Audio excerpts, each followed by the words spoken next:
de funciones? Va, ¿no? Bueno, si esta R de respuesta nos da que es una función de X, entonces lo que vamos a hacer es ver lo que pasa cuando, vamos a poner aquí, ver qué pasa si, y luego vamos a ver qué pasa con nuestra variable X. Particularmente si X se nos va a infinito, es decir, si se nos hace muy, muy grande, o si X se nos va a cero, es decir, si se nos hace muy pequeño. Por ejemplo, si calculamos el tiempo que le toma a un objeto caer, y nos queda eso, por decir algo, en función de la altura desde la que la dejamos caer. Si para que nuestro resultado tenga sentido, el tiempo tiene que hacerse muy grande cuando la altura se hace muy grande, es decir, si lo dejamos caer desde el, yo qué sé, ¿cómo se llama el edificio este? El Empire State, le tiene que tomar caer un tiempo considerablemente mayor que si lo dejáramos caer desde, no sé, desde un centímetro o algo así. Y eso hace que nuestra respuesta tenga sentido en estos casos límite. Y luego, esto es cuando tenemos una variable. Luego, si tenemos dos variables, particularmente si se están restando, en este caso, R es una función de la suma o de la resta, particularmente de la resta de dos variables. Bueno, vamos a poner aquí menos más b.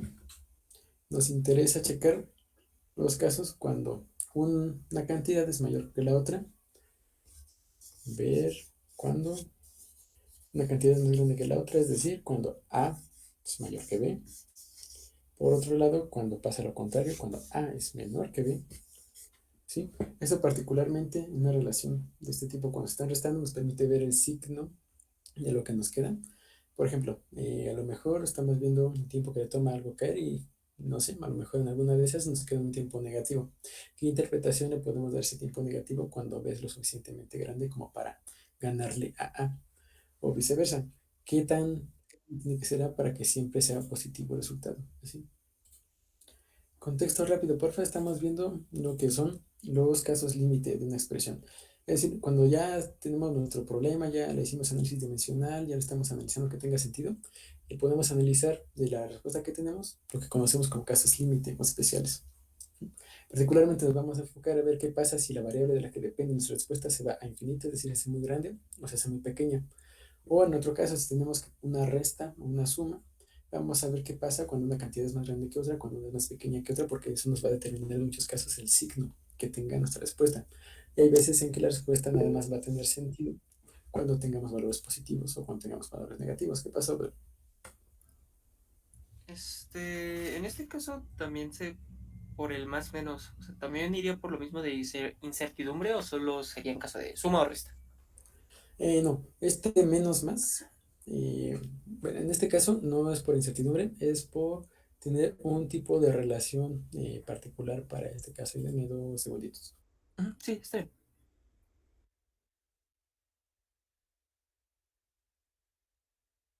bien. Bueno, entonces, eh, ¿qué estamos?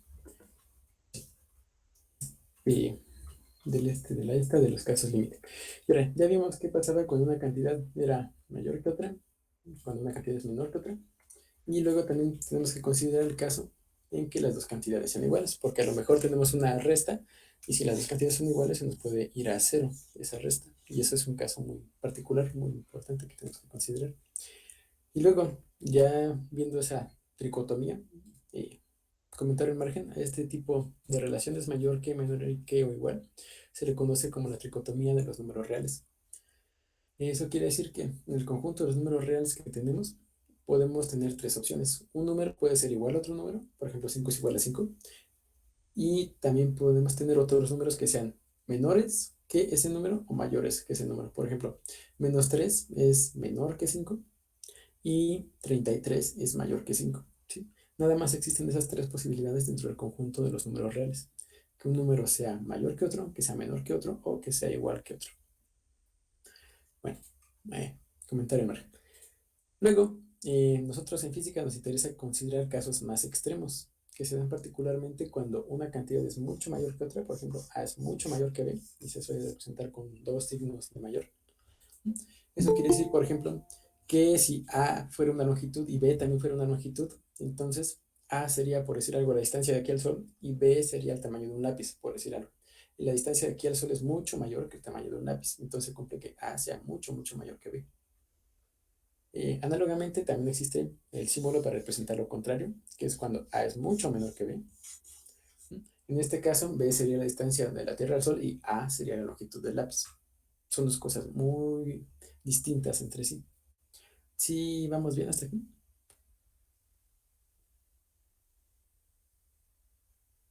Sí, va.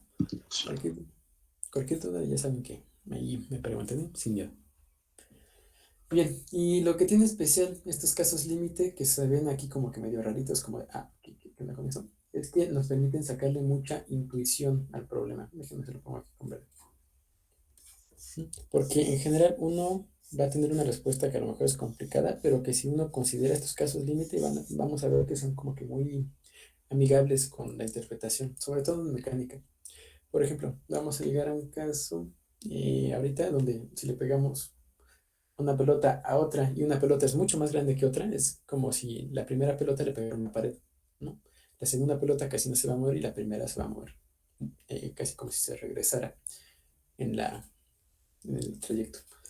Para eso aquí les tengo estas imágenes, programa, déjenme como captura, lo pego acá.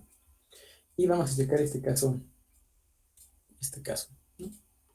Ahora, este sistema es lo que pasa cuando tenemos una bola, por ejemplo, una bola de billar, una bola de boliche, dos monedas, un balón de fútbol contra un balón de fútbol, un balón de fútbol con un balón de básquetbol, yo qué sé. El chiste es que son dos esferas, dos partículas puntuales que colisionan una contra, ¿no?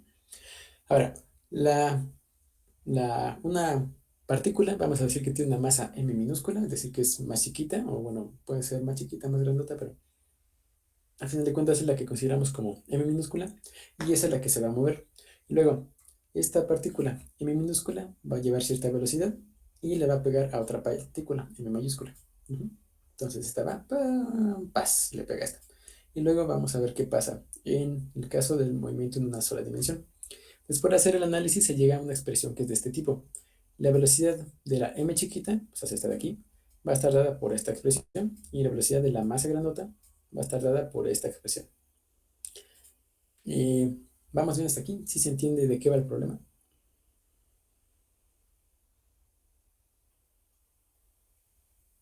Sí, va. Entonces, de estas expresiones que tenemos, podremos considerarle los casos particulares. ¿Mm?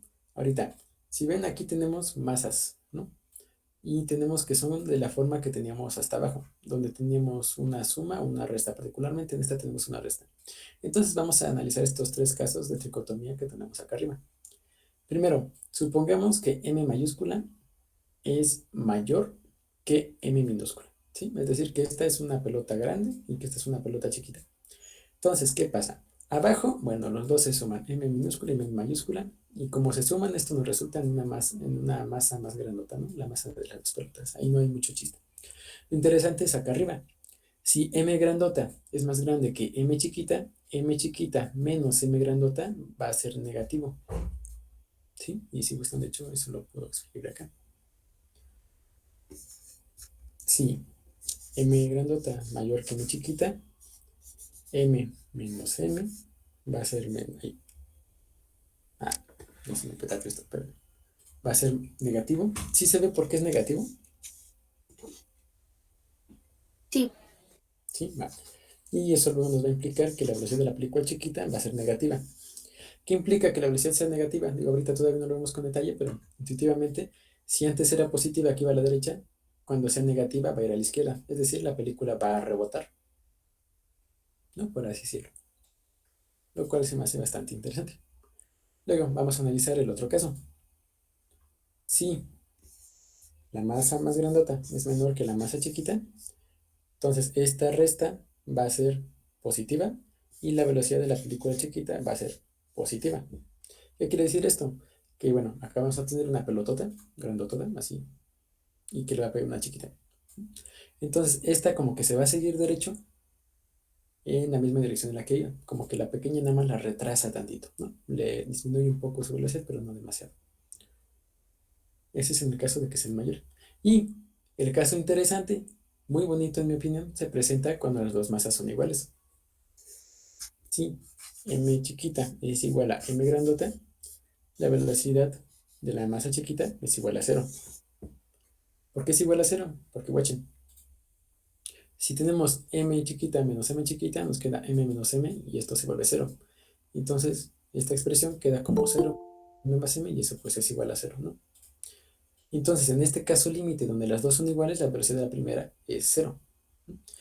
Luego podemos hacer un análisis similar para el caso de la pelota grandota. ¿Alguien le interesa hacer el análisis para la pelota grandota? ¿Quién dice yo? ¿Quién se atreve?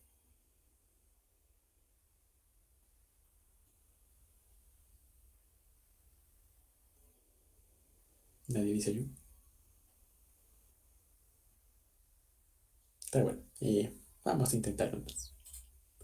¿Vamos bien? ¿Alguna duda? Digo, porque a lo mejor me voy muy rápido o no sé.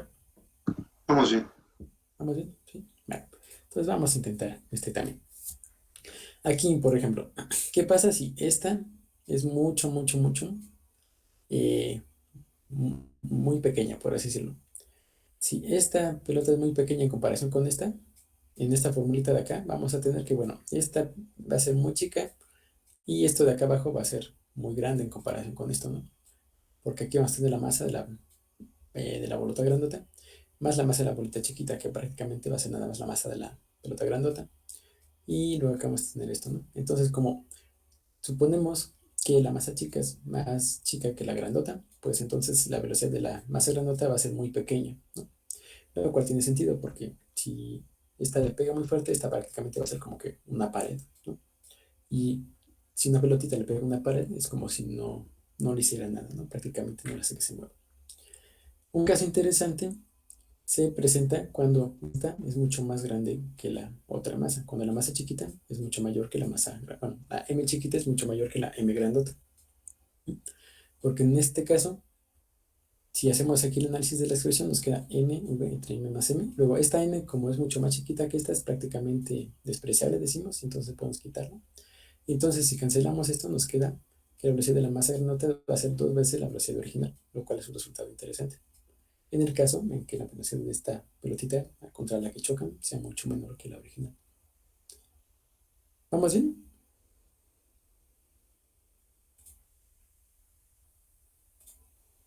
Creo que sí. Posiblemente. Bueno, aquí les tengo preparado un videito donde se observa esto justamente que acabamos de ver en el caso del billar. Para esto quiero que recuerden el caso que veíamos al principio. Si se está viendo, sí. El caso que veíamos cuando las dos masas eran iguales, ¿no? Si las dos masas son iguales, la velocidad que va a tener la pelotita chiquita va a ser cero. Y ya no checamos la velocidad de la pelota grandota. Vamos a ver qué pasa con la velocidad de la pelota, bueno, de la otra pelota, vaya. Nos vamos a tener que la expresión nos queda 2 masa m chiquita por v entre la suma de las masas. Pero, como suponemos que las masas son iguales, la suma de las masas va a ser 2 veces la masa. Entonces se van a cancelar este factor de 2m aquí arriba con este factor de 2m aquí abajo y nos va a quedar que la velocidad de la masa grandota va a ser la velocidad de la masa chiquita, la que tenía inicialmente, cuando las dos masas son iguales. ¿Sí? ¿Sí ven esto? Ahorita vamos a ver que esto en efecto se cumple experimentalmente, lo cual es bastante chido. Pero bueno, y entonces les decía, aquí tenemos este video, que es básicamente un caso en el que se hace el experimento con bolas. Bueno, no es este experimento, lo que pasa en la vida real en el caso del billar, donde en el billar las dos pelotas pues tienen más o menos la misma masa, ¿no? Entonces uno le pega a una pelota de billar y luego esa pelota de billar le va a pegar a la otra pelota de billar. Y si el choque es completamente recto, por así decirlo, si no está como que de lado, si choca perfectamente en la línea que une las dos pelotitas a sus centros, entonces se va a presentar esto que decíamos. Lo que nos predice la teoría que acabamos de ver es que cuando una pelota le pegue a la otra, la primera se va a detener completamente, es decir, ya no va a tener velocidad, se va a quedar estática. y la otra va a salir con la misma velocidad que tenía la primera pelota. En este caso, la pelota blanca se va a detener y la negra se va a mover con la velocidad que tenía la pelota blanca. Vamos a ver si pasa eso. Bien, ahí va, lo pega, concentra.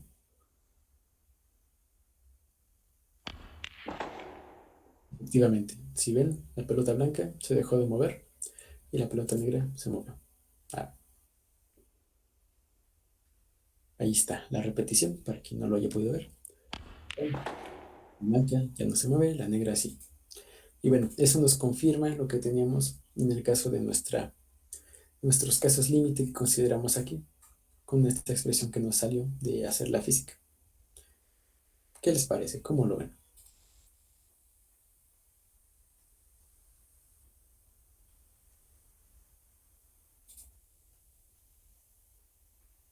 Ahora andan muy callados. Ya les Muy comento. interesante. Aquí, bueno, aquí, bueno. Eh, bien, ¿dudas al respecto? O ya continuamos con lo que sigue. Ninguna, muchas gracias. Va, continuamos. Y entonces, bueno, les digo, siempre que tengamos una respuesta de lo que sea, es conveniente checar estos casos límite, porque nos van a decir mucho sobre la situación que estamos analizando y nos van a servir para ver si nuestro problema tiene sentido. Bien, y por último, ya para acabar con lo de los problemas, vamos a tener una cosa que son las estimaciones por orden de magnitud. O ya para acabar con todas estimaciones, ¿no? Cuando tengamos una expresión que podamos evaluar numéricamente, es decir, que tengamos algunos datitos, es conveniente que hagamos primero una estimación mental, un cálculo mental rapidísimo de cuánto nos tiene que salir antes de meterlo a la calculadora. Porque a la hora de meterlo a la calculadora nos podemos equivocar, pero si ya teníamos una estimación de cuánto nos tiene que salir, pues ya con eso podemos decir, a lo mejor me equivoqué. Si en vez de, yo suponía que me tenía que salir algo del orden de 10 a la 10, y no sé por qué me acaba saliendo del orden de 10 a la menos 10, ¿no? En ese caso, a lo mejor puede ser que a la hora de poner los exponentes me haya comido un signo menos. Y yo me doy cuenta de eso porque hice primero la estimación mentalmente. Ahora, para hacer estas estimaciones es lo que estamos haciendo el otro día con la notación científica. Y básicamente, si tenemos un producto, una cosa así, por ejemplo, si tenemos que Y es igual a por B entre C, entonces el orden de magnitud de Y tiene que ser aproximadamente la suma de los órdenes de magnitud, de acuerdo a la dependencia de las demás variables. Entonces, Y tiene que ser del orden de magnitud. Esta rayita chueca me va a indicar eso, justamente el orden de magnitud. Recordando que el orden de magnitud es la potencia a la que elevamos 10 cuando hablamos de notación científica. Por ejemplo, 1.5 por 10 a la 7 es de orden 7, de orden de magnitud 7. Y bueno, eso, ¿no? Pues el orden de magnitud de Y tiene que ser aproximadamente, más o menos ahí, como la suma de los órdenes de magnitud de las variables. Ujú. Eh, A, aquí vamos a ponerle O subíndice A, ¿no? Para representar el orden de magnitud. O A más o B menos o C. Ahora, ¿por qué les digo esto? Porque el orden de magnitud de A se va a sumar con el de B porque se están multiplicando y el de C se va a restar porque está dividiendo. C lo podemos ver como que está en un exponente negativo. Entonces, aquí el orden de magnitud se va a restar en el caso de C. Vamos a ver un ejemplo. Si A es igual a 3 por 10 a la 8, ahorita no vamos a trabajar con dimensiones, para que prefieran. Si B es igual a 1 por 10 a la menos 2, es igual a 5 por 10 a la 3, no, a la 3 no, y a la 9, vamos a intentar ver de qué orden nos tiene que quedar nuestra cantidad Y. Ahora, así, a ojo de buen cubero, vamos a ver que vamos a tener que sumar el orden de magnitud de A y el de B. En este caso nos va a quedar 8 menos 2, que es 6. Y luego eso le vamos a tener que restar el de C. Entonces, 6 menos 9 nos tiene que quedar menos 3 más o menos, ¿no? 10 a la menos 3. Es aproximadamente eso, ¿no? Algo así. Sí, sí se entiende por qué quedó así. Y Sí. digo, si eso lo ponen en la calculadora, les tiene que quedar algo que se parezca más o menos a eso, ¿no? Idealmente. Entonces, si ponen en la calculadora 3 por 10 a la 8 por 1 por 10 a la menos 2 y entre 5 por 10 a la 9, les va a quedar algo que es como 6 por 10 a la menos 4. Ese 10 a la menos 4 se parece bastante al 10 a la menos 3 que habíamos esperado, lo cual tiene sentido. Digo, ahí va a haber unos numeritos más, unos numeritos menos, a lo mejor un orden de magnitud más, uno de menos, pero lo que importa es que está más o menos en la vecindad de lo que esperaríamos. No está del orden de 10 a la 27, no está del orden de 10 a la menos 34. Está más o menos alrededor del menos 3 que esperábamos, y entonces nuestra respuesta tiene sentido. Va. ¿Alguna duda hasta aquí? No. ¿No? Bueno. Y ya como última cosa en esto de resolver problemas, vamos a checar una cosa muy importante que no se suele enseñar, pero que es extremadamente importante, que es aprender a utilizar una calculadora. Digo, ya sé que suena algo que es como que bastante obvio, nomás le pones numeritos y ya, pero en general todas las calculadoras tienen unas funciones muy, muy útiles que la mayoría de la gente no sabe utilizar correctamente, y esas funciones les pueden servir para muchísimas cosas, les pueden simplificar mucho la vida y pueden hacer que uno evite en medida de lo posible hacer cálculos. Y bueno, esta calculadora que ven aquí es una Casio X991X. Las Casio en general, las 991 son todas iguales. Y bueno, ya como recomendación particular, las Casio son buenas marcas, pero también hay otras que tienen más o menos la misma interfaz y que permite hacer lo mismo. Digo, en medida de lo posible sí les recomendamos encarecidamente que se consigan una calculadora buena, porque les va a ayudar a hacer las cosas y más sencillo, más fácil y con menos probabilidad de error. Particularmente en una calculadora lo más importante, al menos en mi opinión, son estos botoncitos que son para de escritura natural, les dicen, que permiten escribir las expresiones, sobre todo los quebrados, tal y cual aparecen en las expresiones que vamos a encontrar. Por ejemplo, en este caso del A por B en 13, y teníamos que A era 3 por 10 a la 8, ¿no? Entonces, como en esto, yo voy a poder escribir tal cual el 3 por 10 a la 8. Ahora, aquí en la calculadora voy a poner el 3, ¿no? Luego, las calculadoras tienen esta teclita de aquí abajo que es por 10 a la algo. Ese por 10 a la algo me sirve para escribir las cosas en notación científica y es extremadamente útil. Por ejemplo, ya tengo el 3 por 10 a la 8, sin tener que escribir tal cual el por 10 a la 8. Nada más una sola tecla y el numerito al que quiero elevar. Luego, multiplico esa cantidad por la otra, que si me recuerdo, b es 1 por 10 a la menos 2. Y eso lo escribo tal cual, 1 por 10 a la menos 2.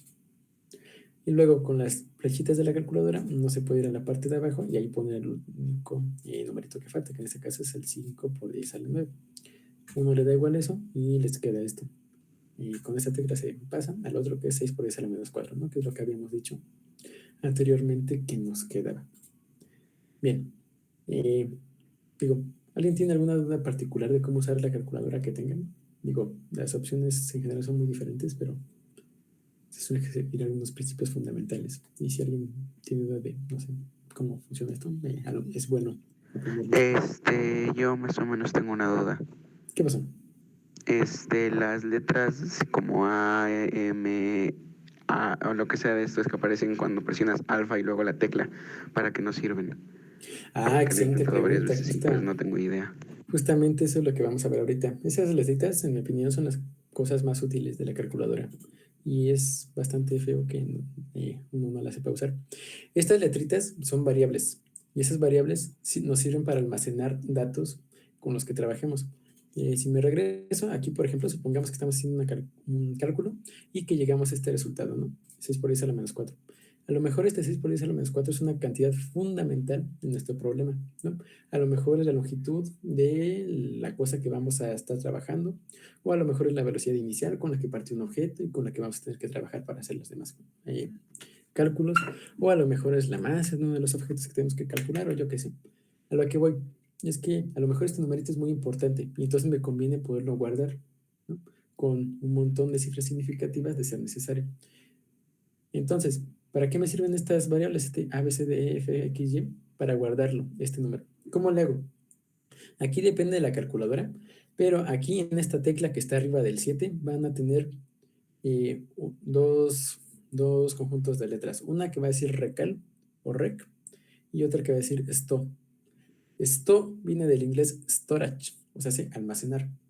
Ese almacenamiento sirve para, valga la redundancia, almacenar un valor. Entonces, yo ya tengo aquí mi resultado numérico de esta operación, la apachurro storage, store. Y luego, una de las teclas que tiene una variable, inmediatamente voy a guardar el valor que tengo aquí en esta variable. Por ejemplo, si yo apachurro storage y luego el botón de la A, aquí observa que me aparece que se guarda el ans de answer, o sea, es este numerito, en la variable A. Entonces, si yo después de haber hecho eso, pongo la variable A, como la pongo, la variable A está en rojo, entonces apachurro el botón rojo, que es alfa, A, y le pongo igual, me va a devolver este resultado que tenía anteriormente, que es el 6 por 10 a la menos 4. Digo, esto a lo mejor no se ve tan espectacular ahorita con estas cantidades, pero ya cuando uno tiene cosas más complicadas, por ejemplo, vamos a poner el volumen de una esfera, 4 tercios de pi por radio al cubo, y supongamos que el radio va a ser de 5.32667, y luego esto al cubo, y eso entre 3, ¿no? Y este es un volumen de una esfera, a lo mejor nos interesa. Y luego, para andar trabajando con este dato sin perder decimales y sin tener que estar escribiendo 633.12255506, lo que podemos hacer es guardarlo en otra variable, por ejemplo, b de burbuja, y ya siempre que queramos trabajar con este número, nada más tenemos que utilizarlo. Y así ya vamos a poder tener esto. Una parte importante es que podemos trabajar con las variables estas como si fueran números. Por ejemplo, nada me impide hacer, por ejemplo, el producto de las dos variables que acabamos de calcular. A por B entre 2, por decir algo. Y eso ya me va a regresar un número. Digo, esto se puede hacer con cualesquiera variables y bueno, hay varias, ¿no? Para todos los números que hagan falta. X y Y trabajan más o menos igual, aunque un poquito diferente. Y por otro lado tenemos la M. La M casi no se suele usar porque esa se guarda como que inmediatamente en la calculadora. Es, por ejemplo, si uno tiene que hacer una suma muy grande, y por ejemplo, en ese caso le puse 9 a la memoria. Si yo me voy a la tecla M ahorita y le pongo, me va a salir que vale 9. La cosa con eso es que se guarda inmediatamente para guardar un valor como suma. Por ejemplo, si ahora yo le pongo el número 12 y le pongo en M+, y luego regreso a la memoria, me va a quedar que ahora voy a tener 21, que es igual al 9 que tenía antes más los 12 que le puse ahorita. Y lo mismo pasa aquí con este M-. Si yo quisiera quitarle ahorita, por ejemplo, 5, le pongo Shift M- y le quité 5 a la memoria que tenía acumulada. Ahora tenemos 21 menos 5, 16. Digo, esta M es menos poco práctica porque es un poquito más oculta con respecto a las demás variables que teníamos, ¿no? Es un poquito más, no sé, en particular no me gusta utilizar la M, pero todas las demás son extremadamente útiles y te van a salvar la vida en más de una ocasión, sobre todo cuando tienes que trabajar con cantidades muy largas, muy marranas y problemas que requieran de mucha precisión. Pero bueno, ¿qué tal? ¿Cómo le digo? ¿Para qué sirve el NPR y NSR? Esos hablan de una cosa que en matemáticas se conoce como combinatoria. Déjenme regreso al Jamboard tantito. Y qué bueno que les hagan estas preguntas, ¿eh? Me da mucho gusto porque significa que tienen curiosidad y eso es una de las cosas más importantes que podemos tener. En matemáticas hay uno de los conceptos que son, sí estoy compartiendo, sí, que son las combinaciones y las permutaciones. Las combinaciones son más útiles que las permutaciones y de hecho las vamos a utilizar mucho cuando empecemos a ver cálculo. Entonces es bueno que las vayamos trabajando. Esto sale de un problema fundamental que es, por ejemplo, yo tengo el problema así quemadísimo de este caso, es yo tengo, por decir algo, 3 sillas y 5 personas, ¿no? Por ejemplo, 1, 2, 3, 4, 5. Entonces, yo quiero ver cómo puedo sentar a estas 5 personas en estas 3 sillas, de cuántas formas diferentes puedo hacerlo. O bueno, ahorita para empezar con el caso más sencillo, supongamos que tenemos 5 sillas también, ¿no? 1, 2, 3, 4, 5 sillas y 1, 2, 3, 4, 5 personas. Ahora, en el caso de las permutaciones, yo voy a ver cuántas formas diferentes hay de tener a estas 5 personas sentadas en estas 5 sillas. Por ejemplo, si a este cuate le llamamos fulano, a este le llamamos mengano, a este le llamamos sutano, a esta le llamamos Ana, porque quise, y a ella le llamamos Andrea, Beatriz. Podemos tener una combinación en la que tengamos a fulano, a mengano, a sutano, a Ana y a Beatriz. Y luego, a lo mejor tenemos otra combinación, donde tenemos primero a mengano, luego a fulano, luego a sultano, luego a Ana y luego a Beatriz. Y bueno, así se pueden generar muchas combinaciones. La forma matemática de verlo es que, bueno, primero podemos ubicar una silla con 5 personas diferentes, ¿no? Puede estar fulano, puede estar mengano, puede estar sultano, puede estar Ana, puede estar Beatriz. Luego, ya que tengamos ocupada esta silla, bueno, para esta silla vamos a tener 5 posibilidades diferentes al principio. Luego, para la segunda ya vamos a tener una persona sentada, entonces nada más vamos a tener 4 personas sentadas aquí, ¿no? Entonces, vamos a tener 4 posibilidades. Para la tercera vamos a tener 3, para la segunda vamos a tener 2 y para la primera vamos a tener 1. Entonces, para calcular el número de personas que podemos, de formas diferentes que podemos sentar en las sillas en cada una de estas, lo que vamos a hacer es combinar estos números. Particularmente vamos a multiplicar el 1 por el 2, por el 3, por el 4, por el 5. Y eso nos va a dar el número total de formas en que podemos sentarlas de estas 5 personas en estas 5 sillas. A este número de personas que podemos sentar, bueno, vamos por partes. Primero que nada, esta operación de multiplicar 5 por 4, por 3, por 2, por 1, se conoce como factorial y se escribe así. Es el famoso signo de admiración. Ese 5. 5 factorial es justamente la multiplicación de 5 por 4, por 3, por 2, por 1. Digo, a la hora de hablar de permutaciones es cuando, por ejemplo, ya no tenemos 5 sillas, sino nada más tenemos 3. Y entonces, ¿qué pasa? Bueno, que ahora vamos a tener lo mismo, pero truncado. Ya no va a ser 5 por 4 por 3 por 2 por 1, sino que nada más que va a ser 5 por 4 por 3. Ya el 2 y el 1 ya no lo vamos a tener. Bueno, el 1 es un número neutro multiplicativo, ¿no? Entonces da igual tenerlo, ¿no? Pero lo que voy es que ahorita nada más vamos a tener 5 por 4 por 3. Entonces, si tú en la calculadora pones, y ahorita espero finalmente no equivocarme con el orden, así que espérame tantito. Según yo es 5, esta calculadora no trae. 5 permutación 3, te tiene que salir exactamente lo que sería, sí, es. Si tú multiplicaras 5 por 4 por 3. Y eso se escribe así. En la calculadora tú pones 5 y luego el botón de NPR, o sea, permutación. Y luego el número 3, no, bueno, 3. Y esto te va a dar esta operación que tenemos acá, 5 por 4 por 3. 5 por 4 por 3. Es igual a 60. Si ustedes lo hacen en la calculadora, van a ver que les va a salir justamente eso. ¿Por qué estoy enseñando a contar? Porque me preguntaron para qué sirve el NPR y el NSR de la calculadora.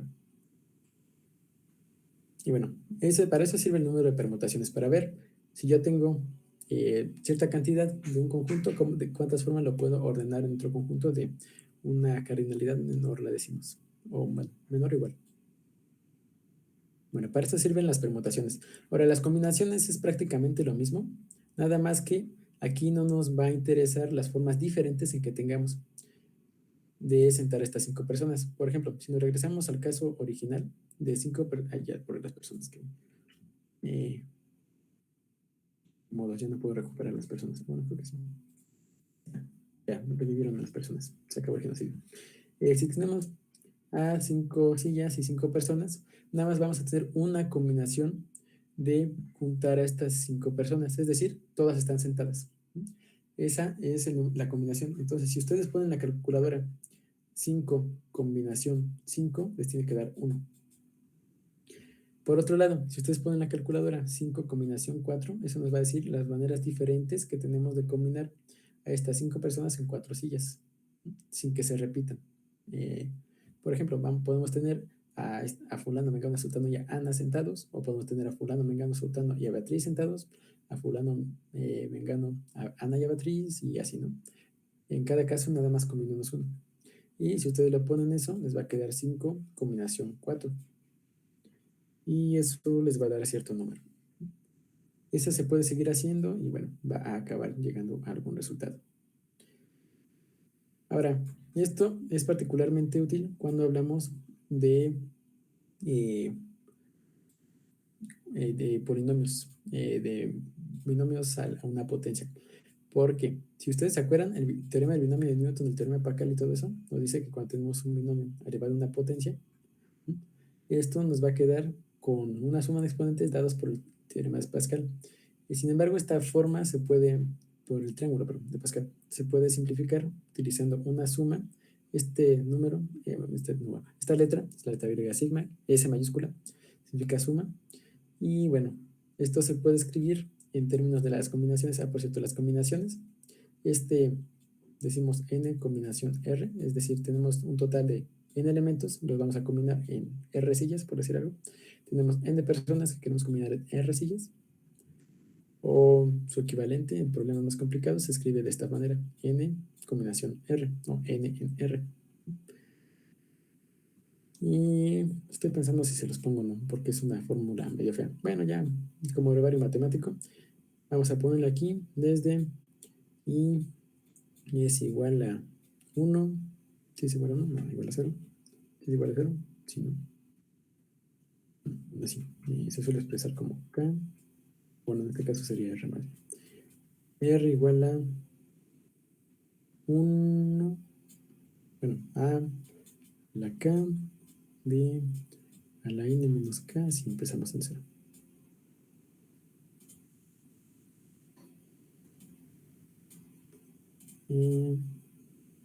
Sí, no, ¿qué dice? A la K. Es que lo tengo acostumbrado a escribirlo con K, pero aquí como estoy poniendo va con R, disculpen las molestias. R desde el N igual a 0, sí. Ahí está. Y bueno, a lo que voy es que esta combinación nos sirve para encontrar los exponentes, que diga, los coeficientes del binomio de Newton. Para hablar bien de esto tendríamos que tener mucho más tiempo del que tenemos ahorita, entonces no me voy a andar mucho, pero bueno, básicamente para eso sirven, ¿no? Para cuando tenemos cosas que queremos acomodar en varios lugares y para evitar hacer los cálculos, existen esos botones en la calculadora. Sí se más o menos entendió, digo, la combinatoria se puede poner muy fea muy pronto, pero bueno. ¿Sí? Sí. Perfecto. Luego, ¿qué hacen los botones Option, LN y ENG? ENG nunca lo vamos a usar, pero bueno. Option depende del... Bueno, ese es un botón muy específico de este tipo de calculadoras, de las Casio 991X.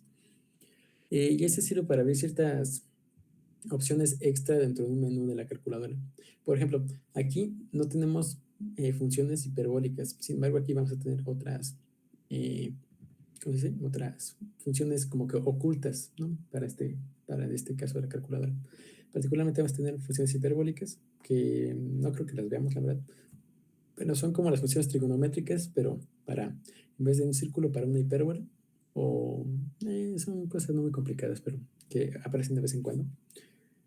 Y bueno, en general, para acabar pronto es para tener otras funciones ocultas de la calculadora, ¿no? Que no aparecen a simple vista. Dependiendo del menú en el que estemos, van a aparecer unas u otras opciones. En el caso de ponerle aquí en Option, por ejemplo, aquí en estadística, te permite cambiar de modo de estadística entre el editor, la calculadora de una variable y la calculadora estadística. Pero bueno, eso ya no nos compete tanto checarlo el día de hoy. Pero pues sí, nada más como que ver más opciones que tiene la calculadora, ¿no? Ahí dentro de la misma, particularmente en este modelo. LN significa logaritmo natural. El logaritmo natural es un logaritmo base E es el número de Euler, o bueno, Euler. Y es una forma natural de expresar un logaritmo, valga la redundancia. Para quedar pronto, es una base de logaritmo que tiene varias propiedades importantes a la hora de trabajar, sobre todo con números más complejos y a la hora de hacer cálculo, porque sus derivadas y sus integrales van a cumplir cosas muy bonitas y propiedades muy fundamentales en todo lo que vayamos a trabajar con eso. Luego lo vemos más a fondo, pero sí, grosso modo eso es. Y ENG es un botón que sirve para pasar entre notación científica. Por ejemplo, si yo pongo 1.5 por 10 a la 6, y luego la apachurro eng, me lo regresa a notación científica. Y si lo sigo regresando, me va a pasarlo como por potencias de 3, ¿no? Como 1.5 por 10 a la 6, 1500 por 10 a la 3. Si le pongo otro, me lo va a regresar en formato decimal por 10 a la 0. Si le muevo otro, me lo va a regresar por 10 a la menos 3. Es como para ir viendo cómo se va comportando en las diferentes potencias de 10 un número. Por ejemplo, 2 en eng, me va a quedar como por 10 a la 0, por 10 a la menos 3, por 10 a la menos 6, por 10 a la menos 9, y bueno, así, ¿no? Nada más como para ir viendo más o menos el valor en cuanto a notación científica en diferentes exponentes, ¿no? En diferentes órdenes de magnitud. La que dice de n de x te puede sacar la derivada de funciones, sí, pero tienes que expresarla muy puntualmente y te regresa un valor numérico, no una expresión. Por ejemplo, si yo le pongo, ¿dónde está? Ya me la volaron, aquí está. Den de x, no integral, den de x, dije.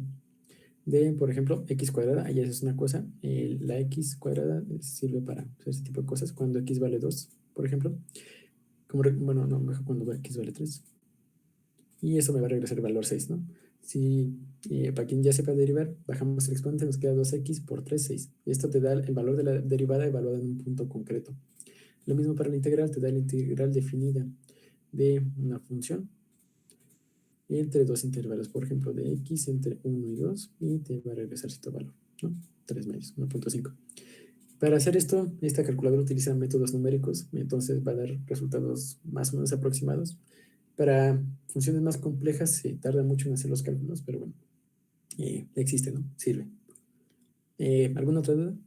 Si le evalúas en x se puede, te regresa el valor que tenga guardado tu variable x. Por ejemplo, si yo le pongo aquí 9, bueno, mejor para que sea el caso 3, y bueno, aquí está, sí, x, se guarda la variable x, y luego si le pongo derivada de x cuadrada evaluada en x es igual a x, me va a regresar el valor que tenga mi variable en x guardada, ¿sí? Y bueno, ya luego no puede cambiar el valor de x conforme guste, pero bueno, va a seguir siendo una expresión numérica, no va a dar una expresión simbólica. Bien, y hablando de expresiones simbólicas, otra cosa importante que uno tiene que saber es que es este botón que dice calco.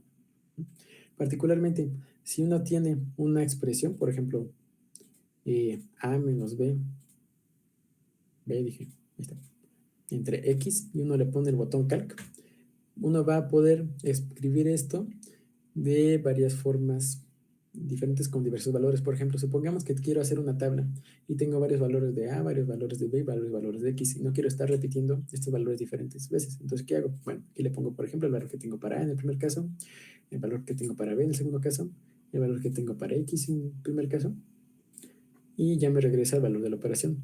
Luego, si le vuelvo a poner en calc, me va a regresar lo mismo, entonces ya puedo ponerle el valor que tenga a en el siguiente caso, el valor que tenga b en el siguiente caso, el valor que tenga x en el siguiente caso, y ya me va a regresar otro valor para mi operación. Esto sirve mucho cuando uno va a trabajar con tablas. Para eso sirve el botón de calco.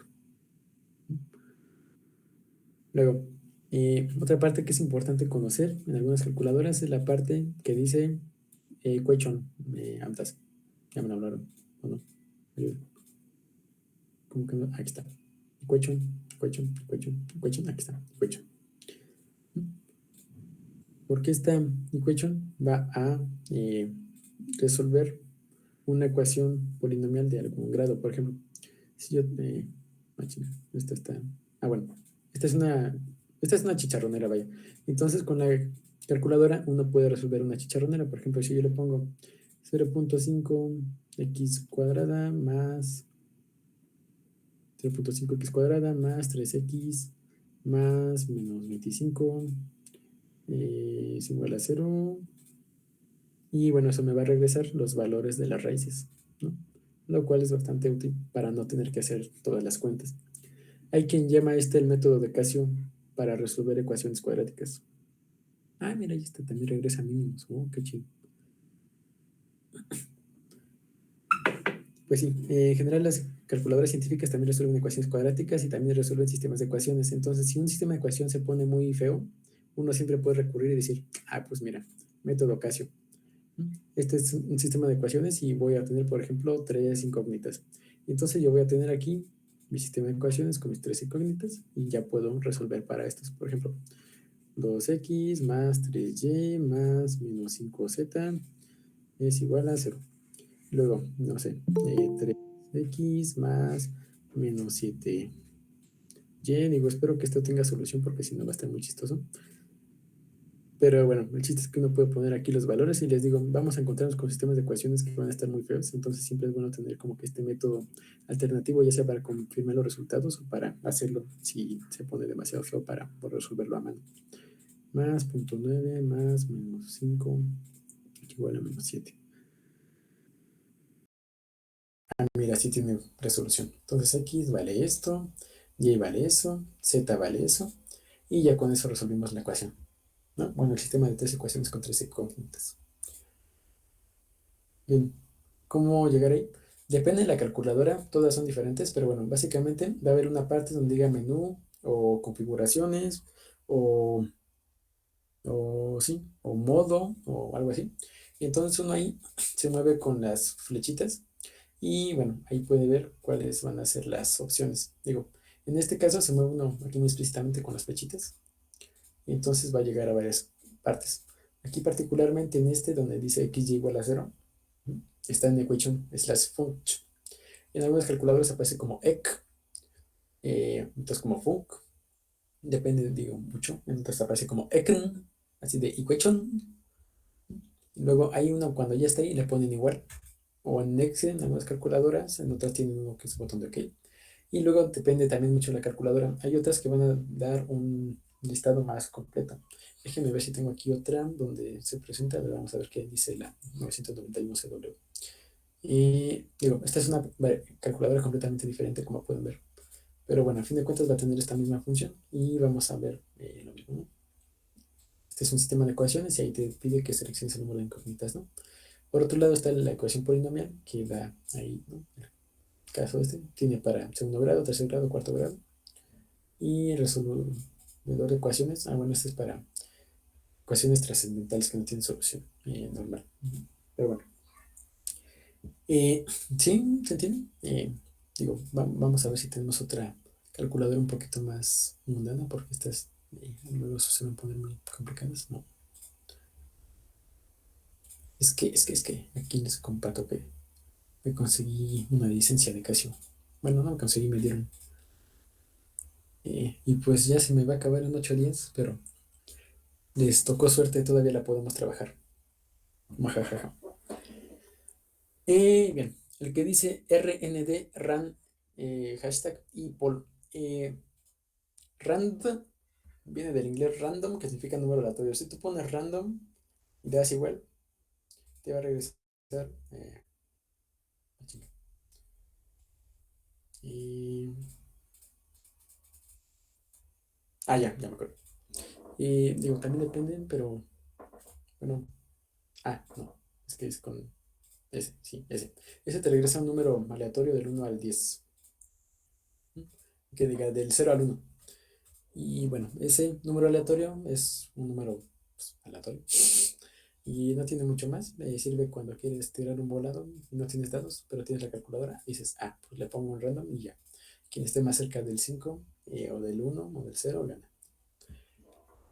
Digo, es una aplicación muy frívola, pero aunque no lo quieran funciona. Luego, este rand te regresa un número aleatorio con decimales en un intervalo establecido. Ese intervalo se establece con esta letra, como por ejemplo, si yo le pongo 0, luego esta coma que está aquí, 0,5, eso me va a regresar un número aleatorio entre el... chingar. Eso no tenía que pasar, espérate.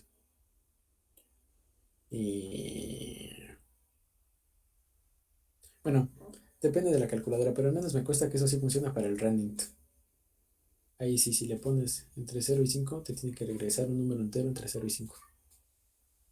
A menos de que esta calculadora funcione diferente de las demás con las que me toca trabajar. No, esta sí funciona. Y si no, pues se puede consultar en el manual de la calculadora.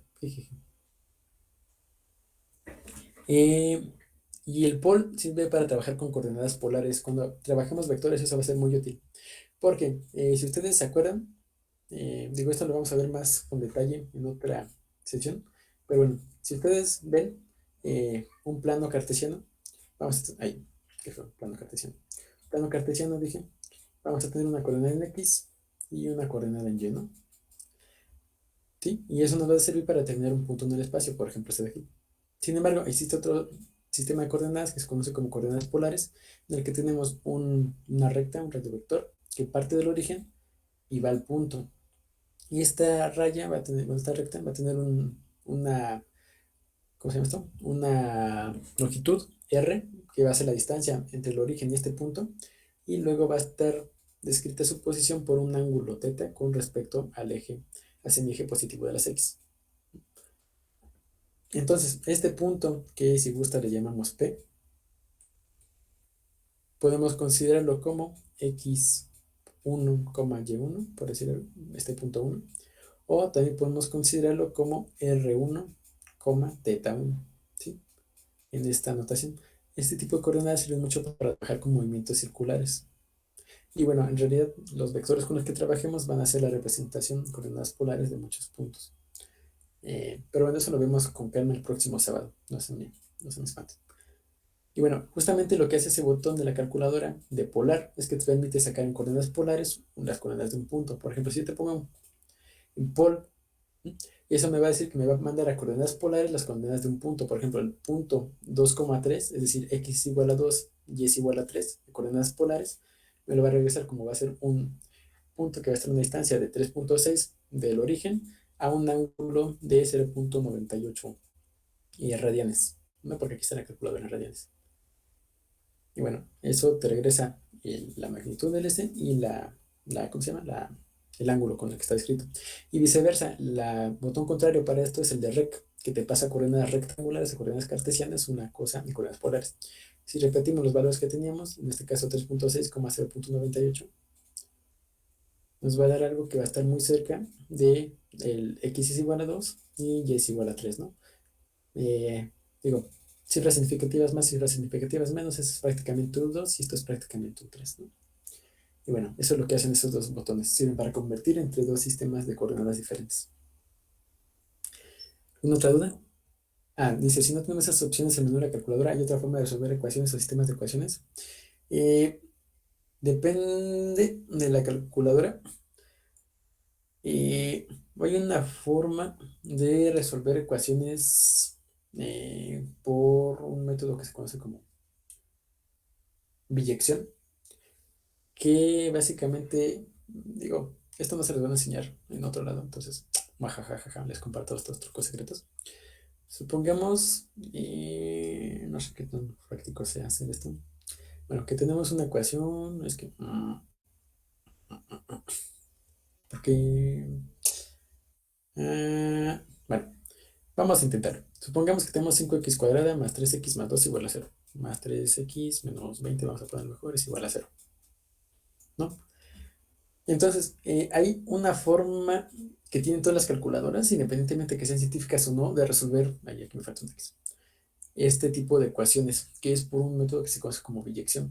Ese consiste en despejar una x y luego hacerle a lo, bueno, intentarle, pues, bueno, que funcione. Bueno, aquí básicamente lo que hay que hacer es despejar una x, en este caso, no toda la x, nada más una x, en este caso vamos a despejar la x de aquí, vamos a esperar que funcione. 5x cuadrada menos 20 es igual a menos 3x, ¿no? Si pasamos la 3x del otro lado. Y luego nos va a quedar que x es igual a menos 5 tercios de x cuadrada, menos por menos más 20 tercios, ¿no? Y bueno, eso se puede poner como tal en la calculadora, pero en vez de x se pone la tecla de ANS. Es una técnica secreta que no siempre funciona, pero que vale la pena verla.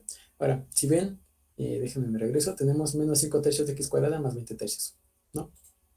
Y ahora, eso lo puedo poner en la calculadora como menos 5 tercios de Aquí, en vez de poner x, voy a poner ans al cuadrado menos, no, perdón, más, ¿no? Más 20 tercios. Y aquí hay de dos sopas, una que funcione y la otra que no. Si funciona, si yo le apachuro esto muchas veces, va a llegar a un número y se va a poner aquí, esto se fue a infinito, entonces no funcionó. Plan B, si no funciona despejando una X, funcionará despejando la otra X. Digo, suena raro, está raro, no lo escupo, pero bueno, se puede. Ignorando esto, vamos a despejar la otra X, la X cuadrada. Entonces, 5X cuadrada es igual a 20 menos 3X. Y luego vamos a tener que X cuadrada es igual a 20 menos 3X entre 5. Y por último, que X va a ser 20 menos 3X entre 5 raíz cuadrada, ¿no? Y ahora, esto si lo ponemos a la calculadora, pero en vez de poner X ponemos ans, debería de funcionar y regresar un valor para esto. Aquí vamos a ponerle 1 en ans. Y luego vamos a poner esa raíz que nos acaba de salir, ¿no? Que dijimos que era 20 menos 3X entre 5.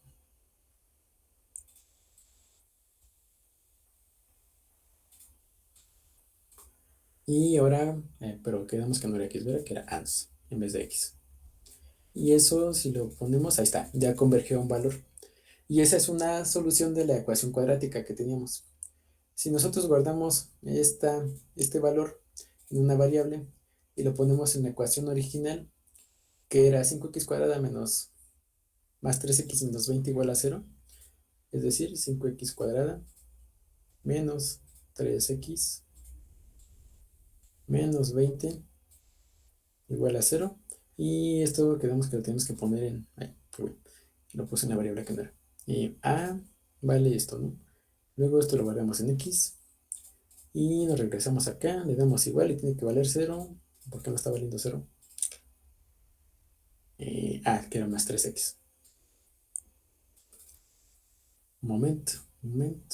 Pongo más, tiene que valer 0. Ahí está, vale 0. Entonces lo que encontramos es una solución para esa ecuación.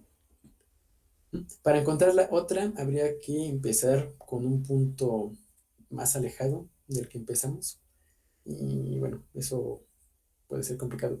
Sí sabía más o menos cómo se hace, digo, está complicado y no siempre funciona de una manera, a veces hay que calcularle para el otro lado. Pero bueno, se puede. Digo, ese es un método que se conoce como biyección de una ecuación para encontrarla. Y dato curioso, esto sirve para resolver ecuaciones que normalmente no se podrían resolver. Hay cierto tipo de ecuaciones que se conocen como trascendentales, creo que sí, donde no se pueden resolver en términos de funciones matemáticas normales. Por ejemplo, si ustedes combinan un logaritmo con un seno y eso todo lo ponen adentro de una ecuación cuadrática, es casi seguro de que no importa cuánta álgebra le hagan, no van a poder despejar eso. Sin embargo, ustedes aplicando este método y después de romperse la cabeza unas cuantas veces, es casi seguro que van a poder llegar a una bueno, a un resultado numérico para su problema. Tal vez no se puede resolver por medio de expresiones, es decir, no te va a llegar algo como que, pues x es igual a logaritmo de 3y más 1, por ejemplo. Pero sí te va a regresar un resultado numérico para tu problema en particular. Pero bueno, si quieren luego les dejo ejercicios al respecto para que practiquen el método superpoderosísimo de la biyección. Luego preguntan, apps viene de valor absoluto y básicamente es que si tú le pones apps a un número te va a regresar su valor absoluto independientemente del signo. Por ejemplo, yo tengo 9, luego si yo le pongo absoluto de ans, me va a regresar el valor, ¿no? 9. O la otra, si yo le pongo apps de 3, me va a regresar 3. Lo chistoso es que si yo le pongo apps de menos 3, también me va a regresar 3. Lo único que hace esta cosa es que toma el valor absoluto, es decir, la distancia que tiene esto con respecto al 0. Y esa distancia siempre va a ser positiva. Dicho de otra manera, el número que te dé te va a regresar su valor sin importar su signo. Siempre te va a dar el valor positivo de un número. Bien, ¿alguna otra pregunta?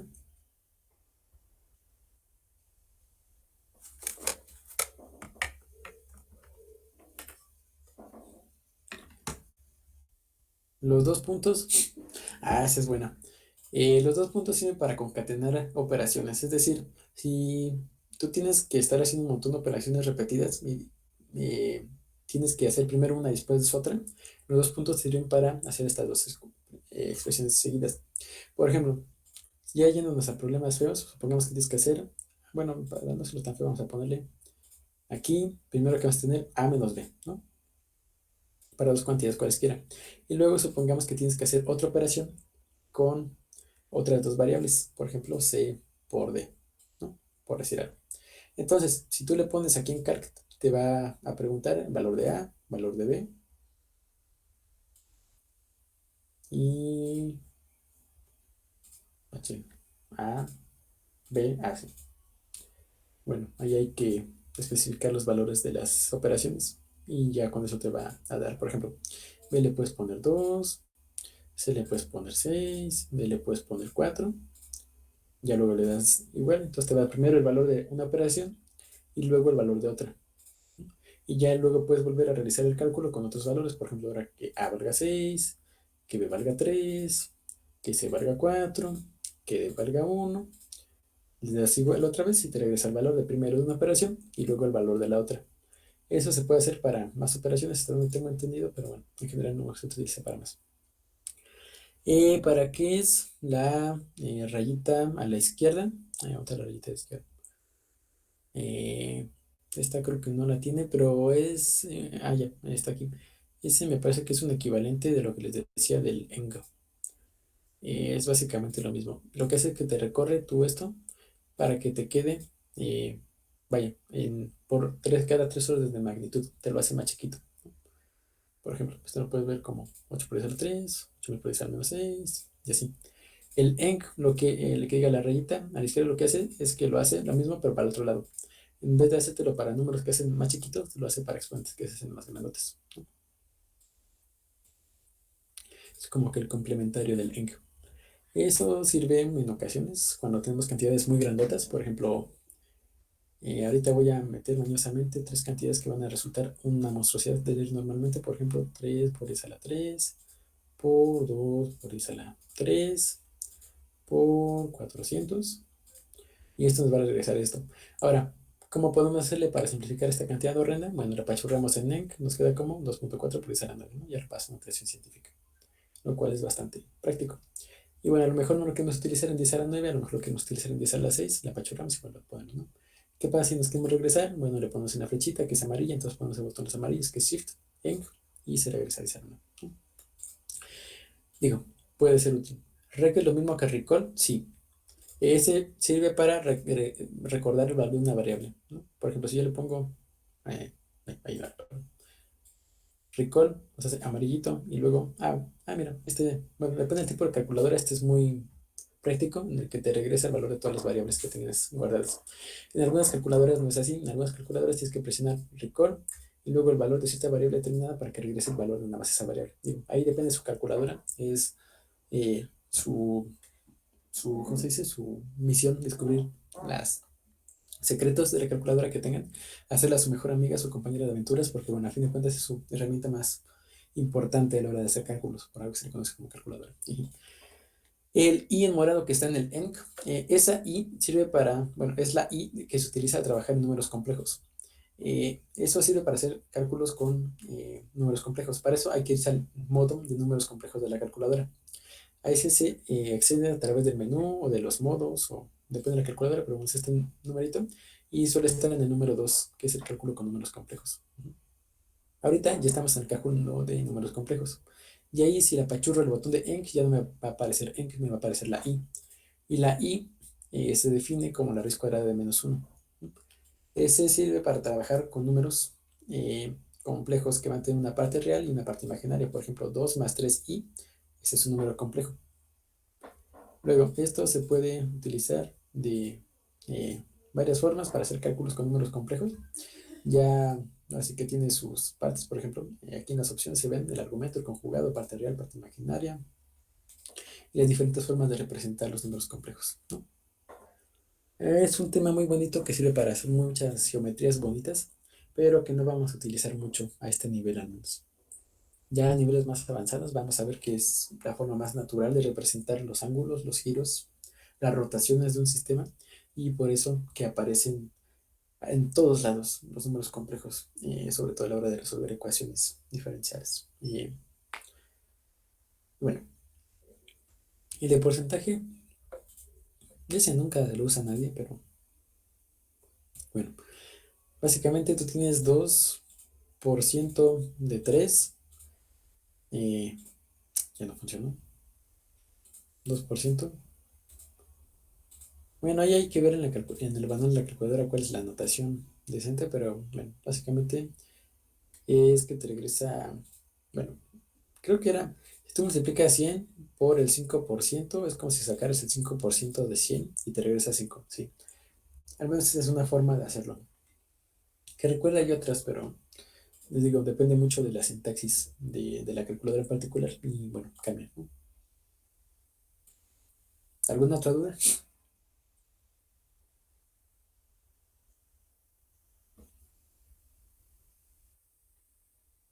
Bueno, parece que no.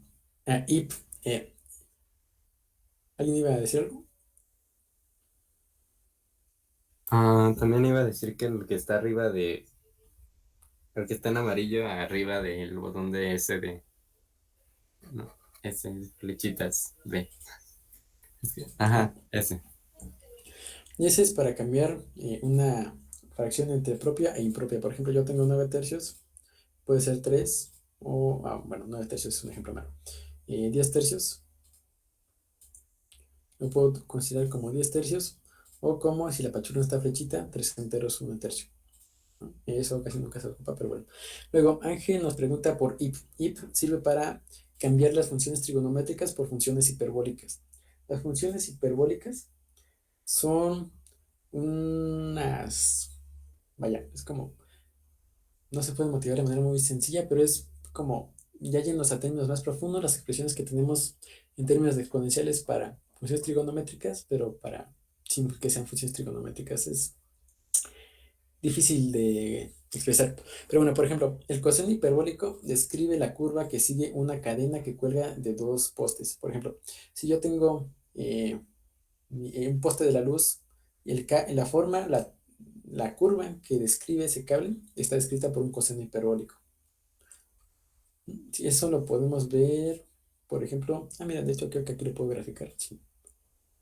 Perfecto. Vamos a ponerle cosh de x. De x dije. Y luego esto como lo gráfico. Aquí. Y notas cosh de notas x. Ahí está. Y esto me va a regresar una cosa que se ve más o menos así, ¿no?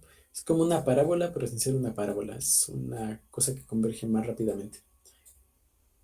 Y de manera análoga tenemos el seno hiperbólico, la tangente hiperbólica, la cotangente hiperbólica y demás. Se utilizan en cálculos más complicados. Por ejemplo, en relatividad especial surgen mucho las funciones hiperbólicas porque describen muy bien los factores de Lorentz que utilizamos. Pero bueno, digo, no nos vamos a meter en eso ahorita, pero bueno, ya en un nivel más profundo y ya a la hora de trabajar funciones más interesantes, sobre todo a la hora de trabajar con cálculo, aparecen muy recurrentemente las funciones hiperbólicas, porque cumplen con algo bonito, que es particularmente que su segunda derivada es igual a ellas mismas. Entonces sirven para resolver ecuaciones diferenciales, pero bueno, ya no estamos saliendo mucho del tema. Eh, ya quiero, no necesito ese nivel. Me gusta esa actitud. Si se portan bien al acabar cinemática, vemos un poquito de relatividad. Y para utilizar los de DEX, y Oct, esos se utilizan en programación para trabajar ¿cómo se llama? Con diferentes, ¿cómo se llama esta madre? Sistemas numéricos. Por ejemplo, eso creo que tiene un modo particular. Tiene que tener, sí, mira, este de base n. Y es como si tú tienes un número, por ejemplo 10, en sistema decimal vale 10. Pero si tú lo pones en hex, te regresa una letra. Si lo pones en binario, te regresa esto. Si lo pones en octogonal, te regresa esto.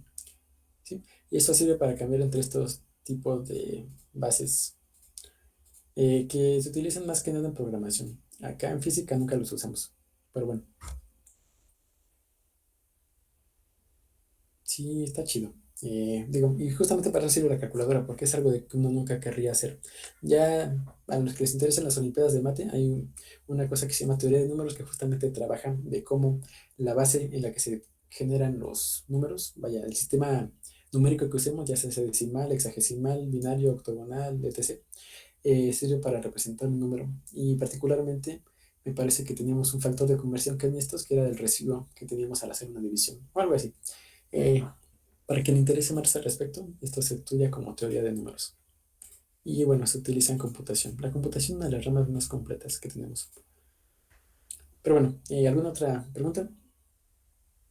Y si no, ya para darle 5 minutitos de descanso y regresaremos a las 8:25 para hacer rápido unos problemitas donde apliquemos esto y ya la siguiente semana empezamos con otro tema, ¿no? Vista que no, regresamos 8:25.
Bueno, ya son 8:25, entonces vamos a seguirle macheteando un ratito, ¿no? Bueno, ya vimos acá algunos hacks.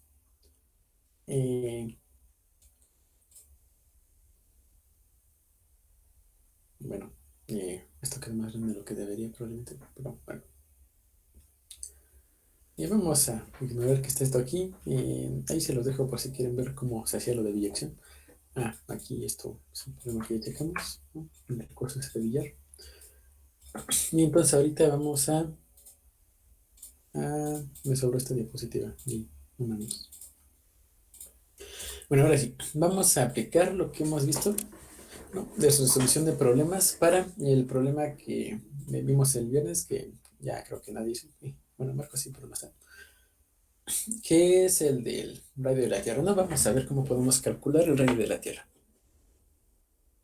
Entonces, este problema primero nos dice una breve reseña histórica del tipito que desarrolló el método que vamos a ver para calcular el radio de la Tierra.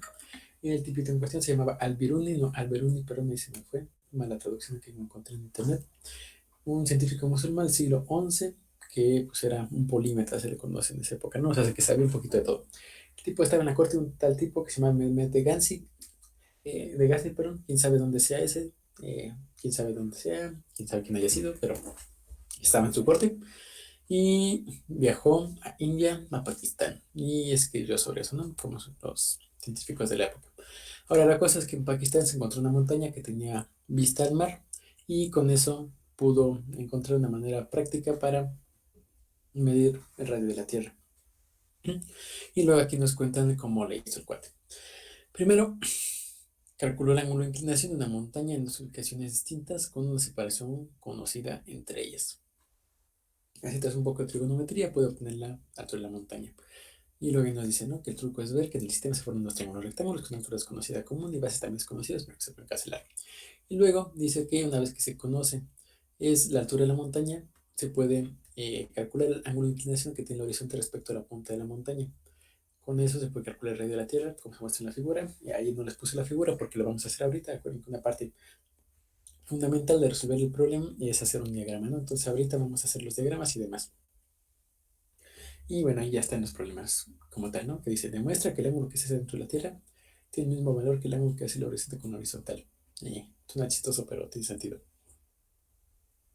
Porque se da un ángulo recto entre un radio y la recta que pasa por el horizonte. Tiene una expresión para la altura de la montaña y para el radio de la Tierra y calcula la altura de la montaña y el radio de la Tierra si se tienen estos datos. Va. Entonces, ¿a alguien se le ocurre cómo empezar con este? ¿Qué es lo primero que habíamos dicho que teníamos que hacer? Identificar nuestros datos o cómo podríamos atacar el problema y después hacer un dibujo. Ajá. Entonces, por el momento dibujar una montaña. Vamos a dibujar una montaña, pues. Listo, eso es una montaña para mí. Y bueno, este va a ser nuestro piso y esta va a ser la montaña, ¿no? Porque al fin de cuentas vamos a calcular la altura de la montaña, ¿no? Entonces, a la altura de la montaña, bueno, a las alturas en general se le suele poner H. Entonces, esta montaña tiene altura H. Muy bien. Y luego, ¿qué más?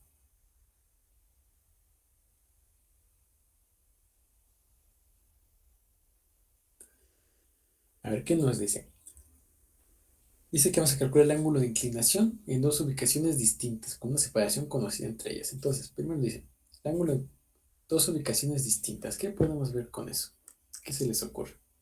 O bueno, para empezar, ¿a qué se referirá con ángulo de inclinación? Respecto a una distancia pues, bueno, alejada de la montaña, Entonces, supongo que el punto del observador, tal vez. ujú. Entonces, Am, pongamos que tenemos a este tipito aquí. ¿Cuál sería el ángulo de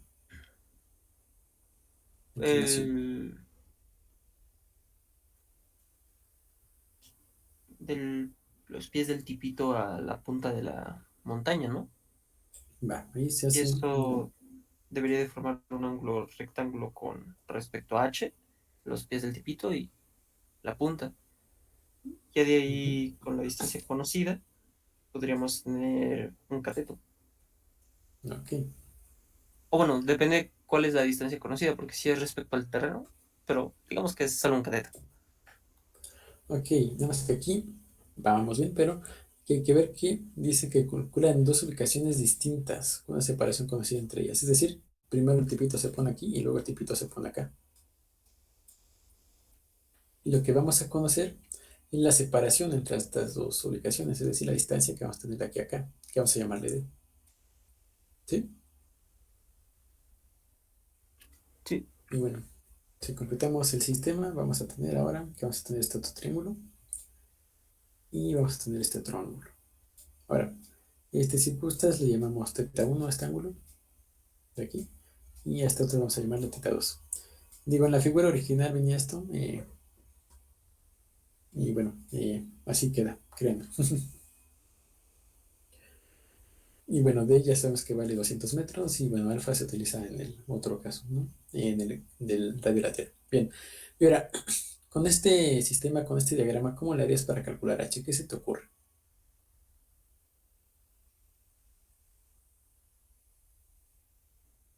¿Qué se les ocurre en general?